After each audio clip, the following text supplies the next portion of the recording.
I've been dropped into a novel, and my first move is to quit. My name is Ethan Vance, or at least it is now. I've somehow wound up as the tragic pretty boy parasite in a story about an Ice Queen CEO, a guy whose only skill is clinging to his powerful adopted sister until his pathetic end. The story opens with a death threat from my brother-in-law to be. He thinks he's playing fourth-dimensional chess. The truth is, I'm not even in the building.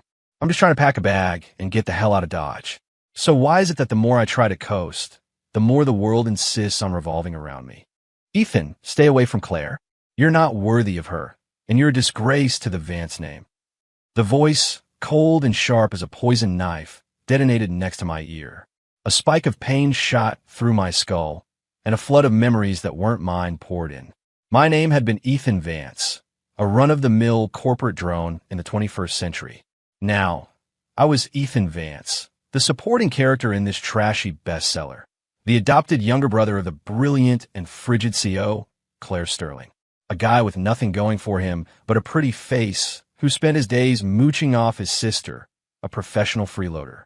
And the man in front of me, Landon Price, Claire's obsessive suitor and a minor villain in the story's first act, was looking at me like I was something he'd scraped off his shoe. According to the plot, he was supposed to use every dirty trick in the book to crush me. And my character, this spineless idiot, was supposed to fight back for the sake of his pride and Claire's approval, only to end up ruined and disgraced. A shiver went down my spine. Nope, not for me. Fight the main character? Fight the villain. Who has the energy for that? In my last life, I worked myself into an early grave. This time, my only ambition is to achieve peak chill. Good food, fine wine, beautiful scenery. A beautiful life is waiting for me. I'd have to be insane to follow that script. Landon saw my silence and mistook it for fear. A contemptuous smirk curled his lip. Here's $1 million. Disappear from this city and never show your face to Claire again. He pulled a cashier's check from the inner pocket of his blazer and tossed it on the table like a used napkin. My eyes lit up. Was this for real? My escape fund had just appeared out of thin air. I snatched the check, beaming at Landon with a wide, sycophantic grin. Landon, my man, you're a prince. I'm gone. Already ghosting her. Landon's expression froze. The whole tirade of insults he had prepared died in his throat. That wasn't in the script. Wasn't I supposed to flush red with anger, then shout something like, "You can't buy my dignity," before tearing the check to pieces? Ignoring his dumbfounded look, I pocketed the check and turned to leave. Wait, Landon snapped out of it, grabbing my wrist. What game are you playing? No games, Landon, I swear. I said with an expression of pure sincerity. You're absolutely right. I'm a total leech, not good enough for my sister. I'm packing my bags and getting out of her hair for good. Landon just stared at me, his eyes a swirling vortex of suspicion and confusion, as if he were reevaluating my IQ on the spot. I didn't have time for this. I shook his hand off and beelined it for my room in the Sterling mansion. It was a massive suite, dripping with luxury. The walk-in closet was stuffed with the latest designer labels. The original Ethan really had no idea how good he had it. I found the biggest suitcase and started packing. Wait, why was I packing? I could just buy new stuff. I grabbed my wallet, my ID, and that beautiful $1 million check, humming a little tune as I prepared to escape this drama vortex. Just as I reached the foyer, I ran right into Claire, who had just gotten home. She was wearing a perfectly tailored black power suit, her long hair pinned up without a single stray strand. Her stunning face was locked behind a permanent layer of frost. Where are you going? Her voice was as cold as her expression. Claire. I immediately slipped into the original Ethan's fawning persona. I was just heading out for a walk. Her eyes scanned my empty hands, and her brow furrowed almost imperceptibly. Out of money again? No, I still have some. Just tell me how much you need this time. She cut me off, her tone thick with impatience and disgust. You have 5 minutes. Then get out of my sight. I've had a long day. Looking at her, at the deep exhaustion in her eyes, a scene from the book popped into my head against my will. Tonight, Claire was going to make a disastrous business decision that would plunge her company into a massive crisis, the first major failure of her career. And that decision was related to the very documents she was holding. Claire, I licked my lips, pointing to the blue binder in her hand. That That North Brooklyn redevelopment project. I think there might be a problem with it. Claire froze. She slowly lifted her head, and for the first time, her gorgeous, almond-shaped eyes showed an emotion other than pure ice. Utter absurdity. What did you say? She looked at me as if I just told the funniest joke of the century. I said, it's too early to get in on the North Brooklyn project. I repeated, forcing myself to hold her gaze. What could I do? She was still technically my sister. I figured I owed the original Ethan that much for years of room and board. Claire stared at me like I was an alien life form. Ethan, do you even know what a project is? Her voice dripped with a dangerous, mocking tone. You don't even know which way the front door of my office faces, and now you're going to give me business advice? I was speechless. Well, so much for trying to be nice. No good deed goes unpunished. I was just talking out of my ass. A wild guess, I said, immediately shrinking back into my harmless, slacker persona. Get out. Claire clipped out the two words, not even bothering to waste another glance on me as she walked toward her study. I shrugged. I couldn't wait to get out. But as I turned to leave, I saw her casually place the blue binder, the one I had pointed to, right on top of the pile of documents on her desk. It was a tiny detail, one that almost no one would notice. My heart, for some reason, did a little flip. Whatever. I'd said my piece. Whether she listened or not was her problem. With Landon's $1 million in my account, I took an Uber straight to the city's most exclusive private kitchen, the Alchemist's Table. Step one of my new, relaxed life. Treat my stomach right. The owner of the place was an eccentric chef who only served 3 tables a night. No reservations. You just had to show up and hope for the best. My luck was holding. I arrived just as a party was leaving. I ordered a few of the chef's classics and a carafe of his house-distilled gin, then leaned back and closed my eyes in contentment. This was the life. I was halfway through my meal, blissfully enjoying every bite, when the door to my private room slid open. A young woman in a simple white dress walked in, her presence as gentle as a spring breeze. A flustered waiter followed, close behind her. I am so sorry, sir, but this is one of our most valued patrons, and she had her heart set on the 7-day bone broth consommé, but today's batch is all ready. It's fine. I waved a hand, gesturing to the bowl in front of me, which was still nearly full. Fate must have brought us together. If the lady likes it, please join me. The woman paused, then a soft smile bloomed on her face, warming the whole room. Thank you. My name is Sophia Croft.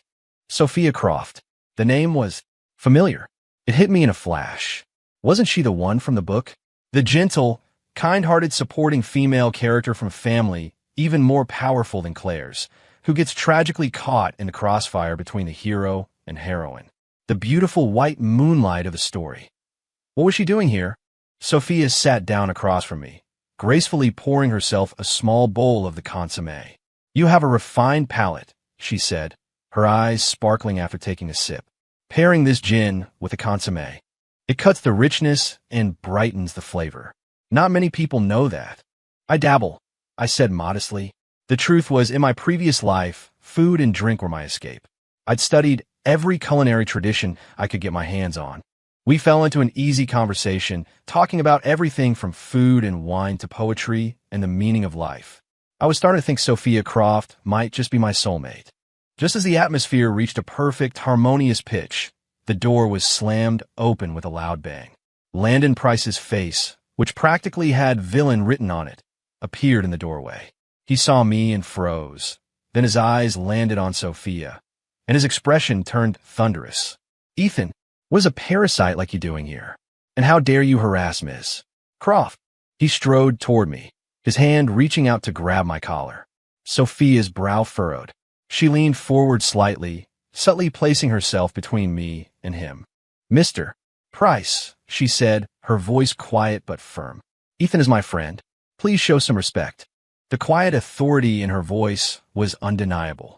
Landon's hand stopped in midair, his face turning an ugly shade of purple. Ms. Croft, don't let him fool you. He's just a boy toy that Claire Sterling keeps around. He's a complete and utter waste of space. I sighed and put down my fork. So much for a quiet evening. My new life had been peaceful for all of half a day before trouble came knocking. Oh, Is that so? Sophia didn't show a hint of disgust. Instead, she glanced back at me with a look of genuine curiosity, a playful light dancing in her clear eyes. A boy toy? She repeated, and then let out a soft laugh. Well, from what I've seen, Ethan is far more interesting than you are, Mr. Price. Landon's face swelled into a shade of crimson that would put a ripe tomato to shame. It was common knowledge around town that he was pursuing Sophia, but she had never given him the time of day. And now, she had publicly humiliated him for the sake of a waste of space. Sophia, you, Mr. Price. Sophia's smile vanished, her tone turning cold. I'm having dinner with a friend. I would appreciate it if you didn't disturb us. The message was clear, get lost. Landon glared at me, his eyes burning holes into my very being. I gave him a completely innocent blink and nonchalantly took another bite of my food. You mad, bro? Landon finally stormed off in a huff. I'm sorry, Sophia said apologetically. You must be tired of him causing trouble. It's fine. I'm used to it. I shrugged. Being this handsome is a burden, you know. Sophia laughed again, her eyes crinkling into beautiful little crescents. Does it really not bother you? The things he said about you? Why should it? I countered. What other people think of me is their business. As long as I know who I am and what kind of life I want to live, that's all that matters. In this life, just being able to please yourself is the greatest accomplishment. Sophia looked at me, and I saw something new in her eyes, something like admiration and maybe something more. We ended up talking late into the night. When we left, Sophia insisted on giving me a ride. Where do you live? She asked. I gave her the address of a five-star hotel I'd just booked on my phone. You're not staying with the Sterlings anymore? She sounded surprised. Nope, I stretched. The world is a big place, and I want to see it. From now on, it's just open roads and blue skies for me. A life of leisure. A flicker of longing crossed Sophia's face. That sounds wonderful, she said softly. The car pulled up to the hotel entrance. As I was about to get out, Sophia stopped me. Ethan, she said, handing me a sleek black card. This is my personal number. Would you like to explore more of the city's culinary secrets with me sometime? I took the card. It was smooth and warm to the touch, bearing only a string of digits and a single, elegant S. It will be my pleasure. I gave her a wave and walked into the hotel. I slept like a rock. The next morning, I woke up whenever I felt like it, pulled open the curtains, and let the sunlight flood the room. I took out my phone, planning to Google some fun things to do nearby, when a financial news alert popped up. Sterling Corporation stock plummets at opening bell after major setback in North Brooklyn project. I just stared at it. Well, damn. It happened anyway. Not my problem anymore, though. I closed the news app and headed for the shower, humming happily, ready to officially begin day one of my glorious new life of doing nothing. I'd barely stepped out of the bathroom when the doorbell began to ring with frantic, insistent presses. I looked through the peephole and saw the dark, thunderous face of Claire Sterling. How did she find me? I hesitated for a second before opening the door. Claire, how did you? Before I could finish, she stormed into the room and grabbed my wrist, her grip surprisingly strong. How did you know? Her eyes were red-rimmed, and her voice carried a tremor that she herself didn't seem to notice. Know what? I played dumb. The North Brooklyn project, she demanded, her eyes locked on mine. How did you know it would go south? I looked at Claire's borderline hysterical state and sighed internally. So, she hadn't completely trusted my warning. I couldn't blame her. If I were in her shoes, I wouldn't have believed that a certified screw-up could have a stroke of business genius either. I just guessed. It was a lucky guess. I stuck to my slacker script. A lucky guess? Claire's voice shot up an octave, as if I'd claimed to have communed with aliens. You're telling me you can guess with that kind of accuracy? She slammed a file down on the coffee table. Because of what you said yesterday, I had my team run a new risk assessment overnight. We still launched the project, but we built in an emergency exit strategy. If we hadn't, Sterling wouldn't have just lost $1 billion. It would have been $10 billion. The entire company would have been dragged down. Her chest heaved with emotion. Ethan Vance, she said, her voice low and intense. Who are you? She was looking at me with an expression I'd never seen before. Scrutiny suspicion, and a sliver of something she hadn't yet recognized as reliance. My skin prickled. Lady, please don't look at me like that. All I want is a quiet life. Seriously, Claire, I had a dream. This old wizard with a long white beard told me about it. I started spinning the most ridiculous story I could think of. Claire stared at me. Her expression shifted from suspicion to have you completely lost your mind. Perfect. That's more like it. You go back to being the Ice Queen CEO, and I'll go back to being your useless brother. We can stay in our own lanes. Fine. Just fine, Claire said, a bitter laugh escaping her lips. She took a deep breath, forcing herself to calm down. Regardless of how you knew this time, I owe you. She took a card from her purse and pushed it across the table. There's $10 million in here. The pin is your birthday. In the future, just try to stay out of trouble. With that, she turned and walked out, the sharp clicks of her heels echoing on the marble floor. I stared at the black card on the table, lost in thought.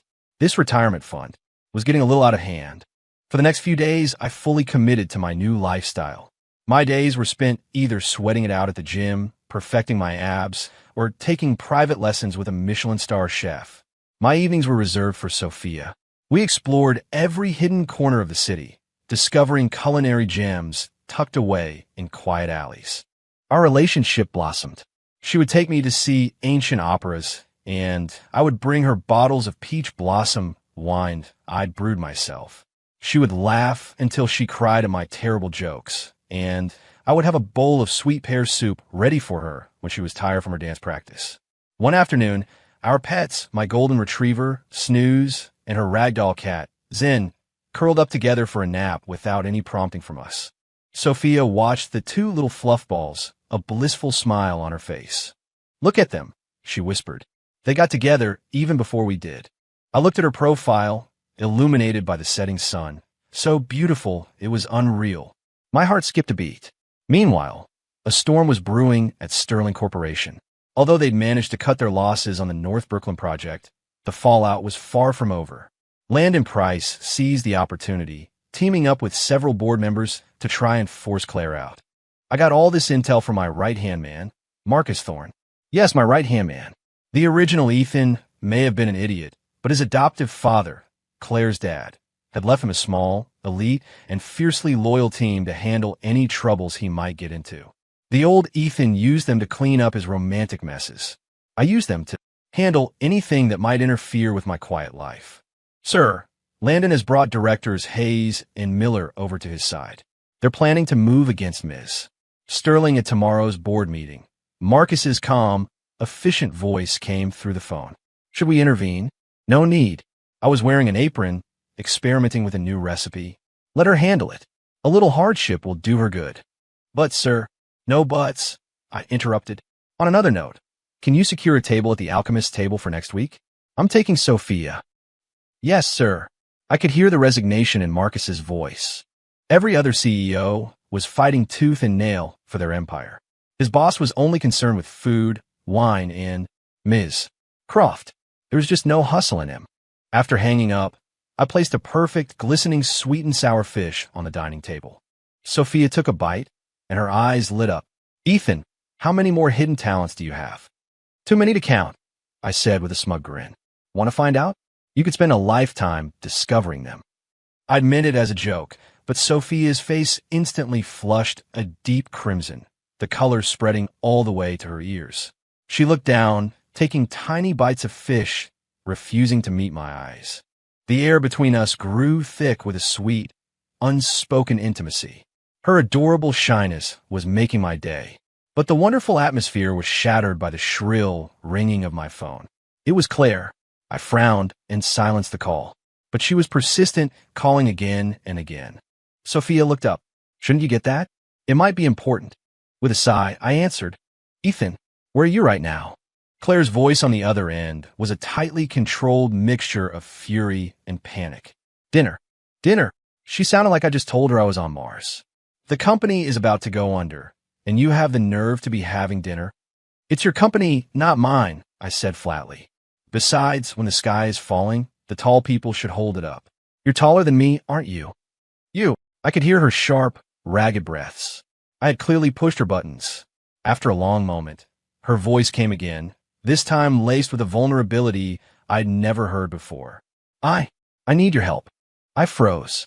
Was this the same high and mighty Ice Queen, Claire Sterling, asking me for help? Landon has the board wrapped around his finger. They're demanding I hand over control of the North Brooklyn project, or else they'll vote you out and kick you out of your own company. I finished for her. How did you know? I've got a brain, Claire. It's not that hard to figure out, I said impatiently. You can't even handle a little thing like this? How did you even become CEO? All right. I cut her off. Text me the address. I'll head over after I finish my meal. I hung up and met Sophia's worried gaze. Go, she said gently. Don't worry about me. I'll be here when you get back. A warmth spread through my chest. I leaned over and placed a soft kiss on her forehead. Wait for me. By the time I arrived at the top-floor conference room of the Sterling Corporation headquarters, a full-blown argument was underway. Landon was sitting next to the head of the table, looking insufferably smug. Claire was in the chairman's seat, her face pale, completely surrounded and under attack by a group of old men. She was utterly alone. Claire, it's not that we don't want to support you, one of them was saying, but this project is too important. You're too young to handle this kind of pressure. It's better to let Landon take the lead. Exactly. Everyone here knows what Landon is capable of. Claire's hands were clenched into tight fists, her nails digging into her palms. Just then, the conference room doors were pushed open with a loud bang. I strolled in, a toothpick dangling from the corner of my mouth. Every head in the room swiveled in my direction. Their expressions were a cocktail of shock, disgust, and disbelief. What are you doing here? Landon was the first to speak, his voice sharp. This is a board meeting, not a playground for useless parasites like you. Get out. I ignored him, walking straight over to Claire and casually pulling out the chair beside her. Wow, sis, I said, my voice lazy but loud enough for everyone to hear. You're really letting a few old dogs push you around like this? The entire room fell into a dead silence. What? What did you just say? A white-haired director, trembling with rage, pointed a shaky finger at me. You insolent little punk. Director Hayes, don't lower yourself to his level, Landon said with false magnanimity, though his eyes were gleaming with triumph. Claire, this is the wonderful brother you've raised, causing a scene at a board meeting. He's a complete embarrassment to the Sterling name. Claire's face went even paler. She bit her lip, her expression a complex mix of anger, disappointment, and a flicker of hope that she herself hadn't noticed. I cleaned my ear with my pinky, completely unfazed by their outrage. I crossed my legs and let my gaze drift lazily across the room. Director Hayes, I heard your son dropped another $3 million at the tables in Vegas last month. Must have been tough sneaking that out of the company's funds to cover for him. Huh? Director Hayes's face turned ashen. You're lying. Director Miller, I continued. Congratulations on the baby boy your college student girlfriend just had last week. I just wonder how your wife would feel about it. She seems like the type to take a man for everything he's worth. Director Miller shot up from his chair, beads of cold sweat dotting his forehead. Finally, my eyes landed on Landon. And then there's you, Landon, my man. I pulled my lips back into a wicked grin. That offshore fund you're using to short the North Brooklyn project. You had to mortgage 5% of your family's company behind your father's back to get that kind of capital, didn't you? What do you think would happen if I called your dad right now? Think he'd break your legs on the spot? Landon's pupils constricted. All the color drained from his face. How could you possibly know that? These were his deepest, most guarded secrets. The conference room was utterly silent. Everyone stared at me as if they were seeing a ghost. In their eyes, the useless parasite had transformed into an omniscient demon. Claire was frozen, her mouth slightly agape, staring at me. The icy mask she always wore finally showed its first cracks. Now, I stood up, leaning forward with my hands planted on the conference table. An invisible pressure descended upon the room. Does anyone else have a problem with the North Brooklyn project? Silence. The old men who had been so arrogant moments before were now staring at the table, wishing the floor would swallow them whole. Landon was ashen-faced, shaking like a leaf. Excellent. I nodded, satisfied, and sat back down. I gestured toward Claire. Sis, your meeting. Please continue. It was like someone had hit her reset button.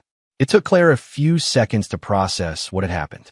She took a deep breath, and when she looked at the board again, her eyes were sharp and clear, more resolute than ever before. Since there are no further objections, let's move on to the next phase of the North Brooklyn Initiative.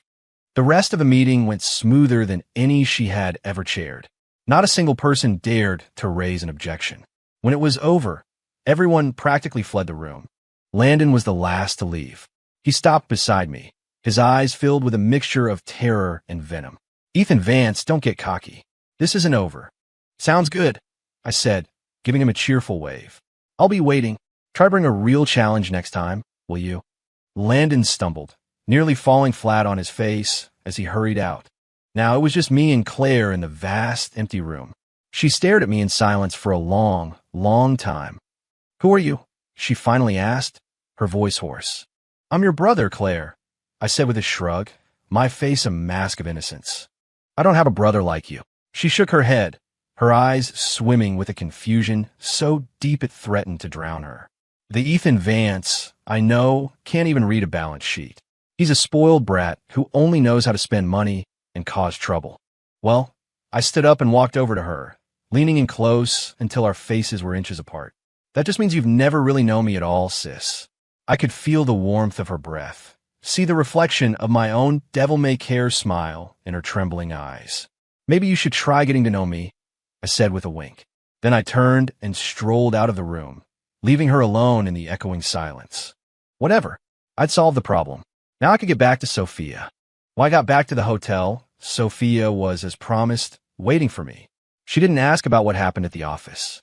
She simply handed me a bowl of warm, sweet soup. "You must be exhausted. Here, this will help." A warmth spread through me, and all the irritation from the evening melted away under her gentle smile. "Not tired at all," I said, downing the soup in one go. "I was in a hurry to get back to you." A familiar blush crept up Sophia's cheeks. I was discovering that I loved seeing her blush. It was adorable. After the boardroom drama, I enjoyed several days of peace. Landon seemed to have vanished off the face of the earth. At Sterling Corp, Claire had transformed. She became even more decisive and efficient, quickly stabilizing the company and using the crisis to consolidate her power. She didn't try to contact me, but my $10 million card received a daily text alert. "Your account ending in XXXX was charged for a donation to the Animal Rescue Foundation. Your account ending in XXXX was charged for a donation to build a new school in a low-income area." I looked at the text and didn't know whether to laugh or cry. Was this her way of saying, "Thank you"? Or was she testing me? So awkward. One afternoon, I was working out at the gym when Marcus called. "Sir, I have good news and bad news. Which would you like first?" "The bad." Landon appears to have lost his mind. He's managed to hire an international hacking collective. The plan is to hijack the main screen at the charity gala tonight and leak some of Ms. Sterling's personal information, humiliate her in front of everyone. I stopped my workout, frowning. That guy just wouldn't quit. "And the good news." "The good news," Marcus said, a hint of amusement in his voice, "is that Ms. Croft will also be at that gala, and it appears she's arranged for an invitation for you." I was speechless. How was that good news? All I wanted was to have quiet dinners and fall in love with Sophia. Why did these people insist on disrupting my grand plan to do absolutely nothing? "Sir, should we handle this?" The hacking group is called Spectre. They're a top-tier organization. Ms. Sterling's security team might not be able to stop them. "Don't bother," I said, grabbing a towel to wipe the sweat from my face. "It's just a few keyboard warriors. I'll deal with them myself." After my shower, I changed into the custom-tailored suit that Sophia had sent over. The man in the mirror was tall and handsome, his shirt hinting at the toned muscle beneath. Not bad. If I was going to see my girl, I had to look my best. The charity gala was being held at a 6-star hotel overlooking the river. The ballroom was glittering with the city's elite. The moment I walked in, my eyes found Sophia. She was wearing a lavender gown, looking as ethereal as a fairy. I smiled and started walking toward her, but someone stepped into my path. Claire. She was also in a formal gown, a stark black number that made her skin look like porcelain and amplified her regal aura. But her eyes couldn't quite meet mine. "You came too." She seemed uncomfortable. "Sophia invited me," I replied coolly. A shadow passed over Claire's expression. She glanced towards Sophia, who was smiling in our direction, and her lips parted as if she wanted to say something. Just then, the lights in the ballroom dimmed. The host took the stage, officially starting the evening's program. Showtime. I pulled out my phone, my fingers flying across the screen. Across from me, Claire's face tensed.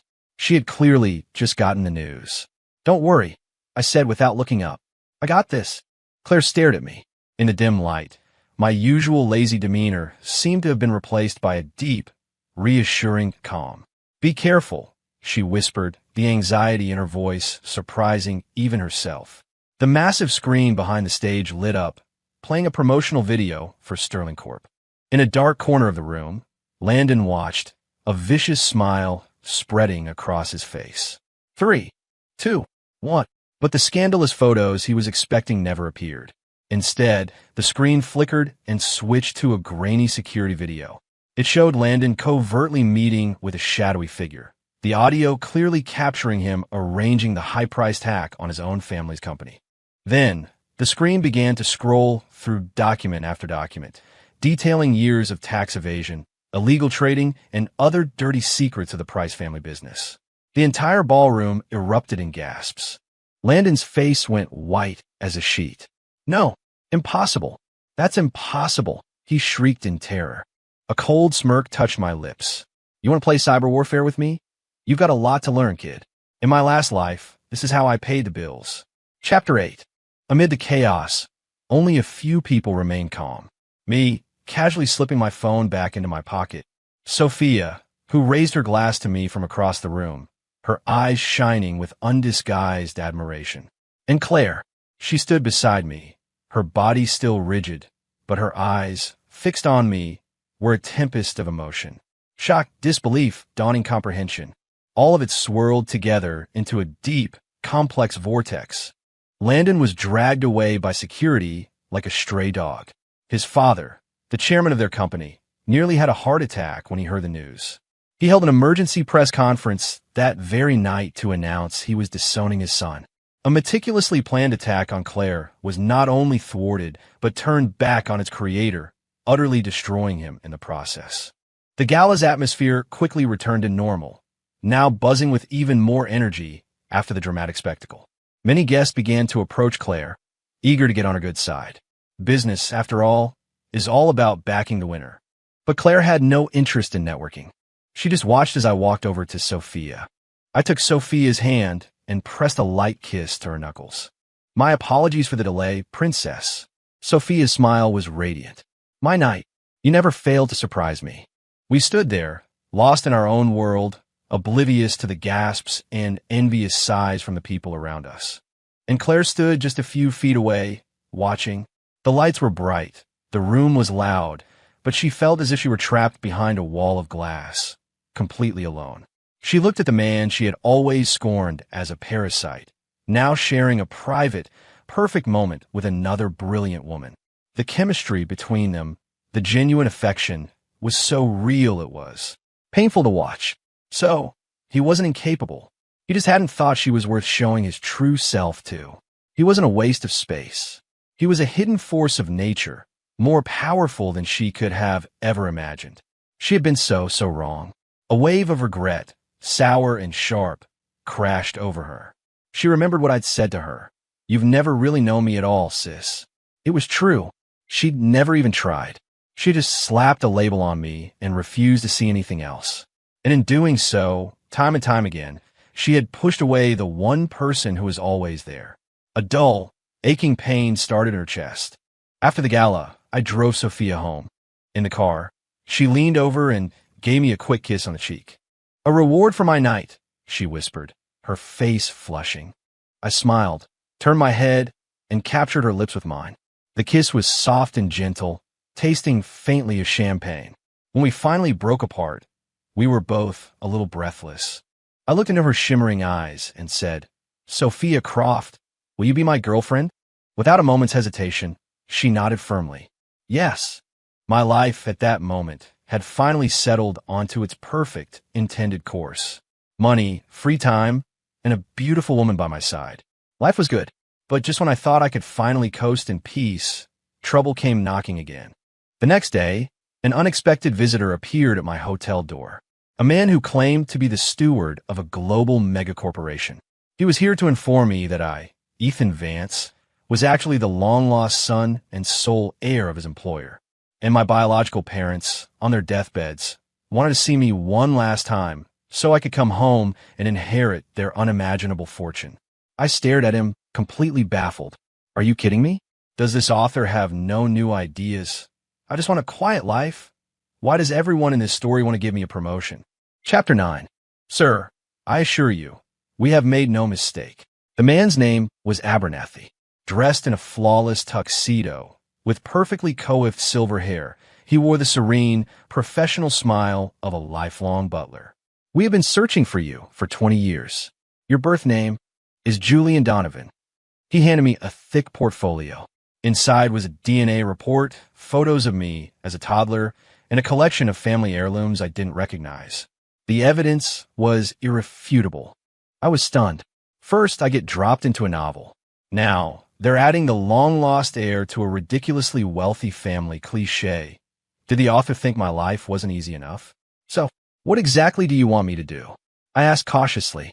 Inherit the family enterprise, Abernathy stated simply. The master and madam do not have much time left, and you are the only heir to the Donovan legacy. The Donovan Group has holdings in over 100 countries, spanning energy, technology, finance. Our total assets are roughly 1,000 times that of Sterling Corporation. I blinked. I pinched my arm. Hard. It hurt. I wasn't dreaming. I looked at Abernathy and struggled to find my voice. Can I say no? For the first time, the serene smile on Abernathy's face cracked. Sir, I beg your pardon. I said, I refuse. I explained, holding up my hands with an earnest expression. I'm not interested in running a corporation. I like my life just the way it is. You'll have to find someone else. Abernathy looked as if he'd been struck by lightning. In his decades of service, advising 2 generations of global titans, he had seen everything. But today, his entire worldview had been shattered. Someone was refusing to inherit a mountain of gold. No, an entire mountain range of gold. Sir, is there something you're concerned about? He asked, taking a deep breath, trying to comprehend my logic. Is it because of Ms. Sterling? Or perhaps Ms. Croft? I can assure you, once you return to the family, none of that will be an issue. It's not about them. I shook my head. It's just, I'm fundamentally lazy. Abernathy was speechless. He eventually left, looking completely shell-shocked. I suspect it would take him some time to piece his reality back together. I closed the door and let out a long sigh of relief.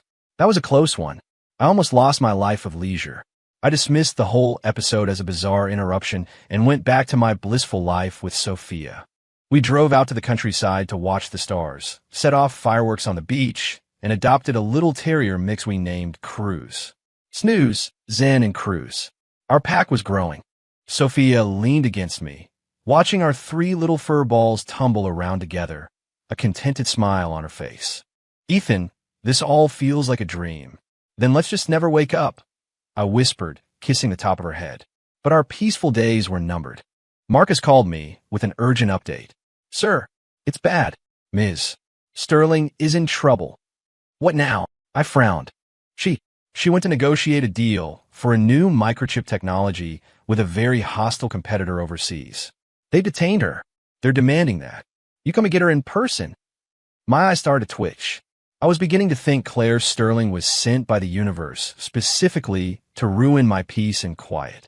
Why did she have such a talent for derailing my plans to do nothing? Who are these people?